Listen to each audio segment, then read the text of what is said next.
during this early period in September, we've talked a little bit about the fact that you continually heard that the president was repeatedly saying that there was no quid pro quo. Is that right? That's correct. And he still says that repeatedly today. But regardless of what you call it, whether it's a quid pro quo, bribery, extortion, abuse of power of the office of the presidency, the fact of the matter, as you understood it, is that security assistance and the White House meeting were not going to be provided unless Ukraine initiated these two investigations that would benefit Donald Trump's reelection. Is that what you understood the facts to be? Mr. Goldman, what I can do here for you today is tell you what I heard from people. And in this case, it was what I heard from Ambassador Sondland.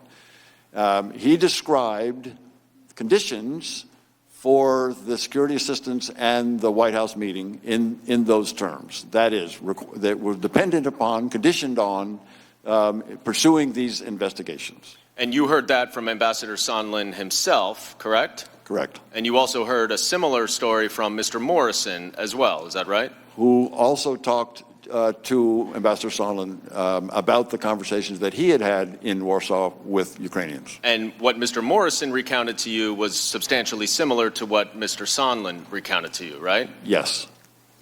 And so, regardless of what Ukrainians may say now that everything is out in the public and we're here in this public hearing, that they felt no pressure from President Trump, it was your clear understanding, was it not, that in early September, when the pressure campaign was still secret, that the Ukrainians believed that they needed to announce these public investigations? Is that right? Mr. Goldman, I know that the Ukrainians were very concerned about the security assistance. And I know that they were prepared or preparing to make a public statement, that is, with a CNN interview, that was being planned. Those are the two pieces that I know. And that CNN interview was to announce these investigations as you understood it, right? That was the implication.